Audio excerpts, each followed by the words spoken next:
Thank you, and thank you, Geoff.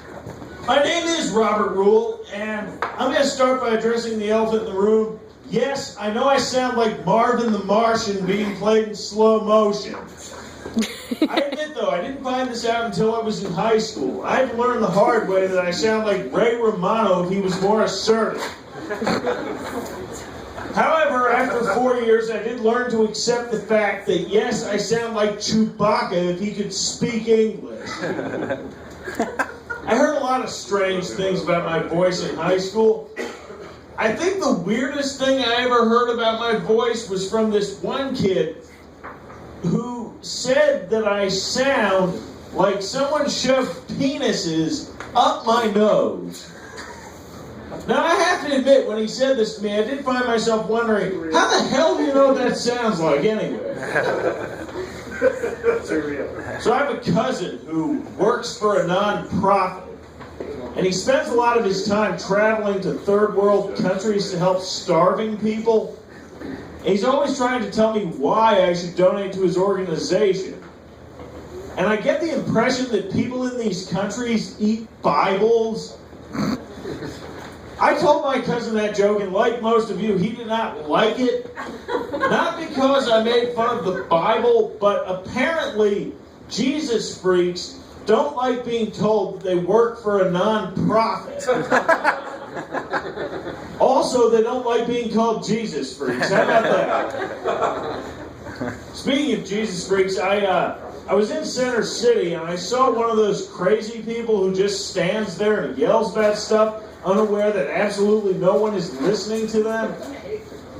This guy, he was standing in Independence Mall, and he was saying, evolution is a fairy tale. The resurrection is a fact. Now, we all know that evolution can't be a fairy tale because fairy tales have happy endings. You think evolution has a happy ending? Try telling that to a mammoth. If anything, the resurrection's a fairy tale. Someone comes back to life at the end. Too soon?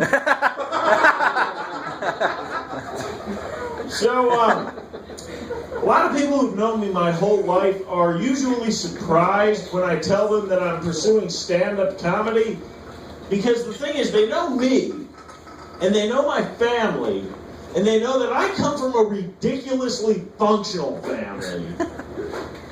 Like, at my age, I still go bowling with my dad. Other guys I grew up with, they're my age now, and they haven't talked to their dad in 4 or 5 years. That was kind of morbid, I guess. No, but my family is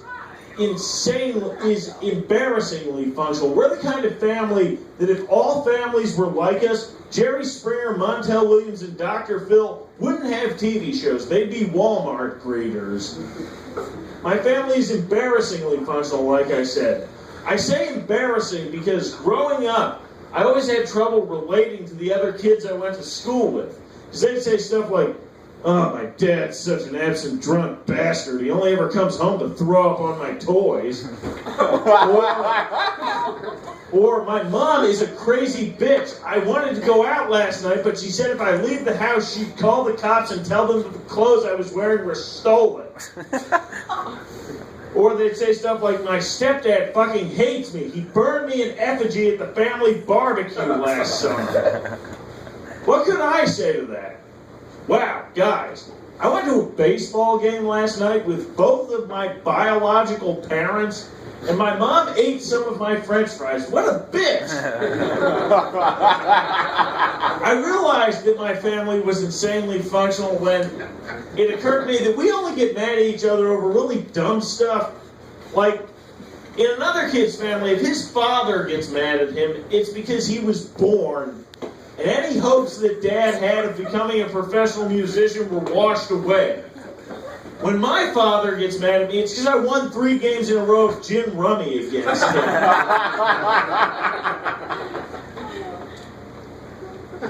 In other kids' families, they have lies told to them by their own parents for many years at a time. Like, they get lied to about who their biological father actually is. or why they haven't seen their temperamental uncle at the last 9 Thanksgivings, or what really happened to their dog when their stepdad took it for a walk and lost it. The only lie I was ever told in my family was by my mom, and she said that I was going to grow up to be taller than my older brother, which I'm not. He's 6'3", I'm 6 feet. And because I believed my mom's lie, those extra 3 inches make me the tallest man with a Napoleon complex. So I do go on dates occasionally, despite the fact that I tell jokes like that. And despite the fact that I sound like my best friends are Fozzie Bear, Gonzo, and Miss Piggy. I went on one date once with this girl. It didn't go as well as I'd hoped because of 2 things. First of all, she was a graduate student where I was in college at the time, so she was a bit older than me. But the other thing is that she was originally from China, so we had some cultural differences in the way. And so we go out, and at the end of the date, we're talking. She says to me, "Look, Robert, I don't want to hurt your feelings, but I really think we should just be friends." And I said to her, "Well, why?" And she said, "Well, it's just that I consider you to be more like a little brother to me." I'm like, "Wait a second, you're from China. What do you know about having siblings at all?" All right, my name's Robert Will. I'm going to get back to your host, Geoff Jackson.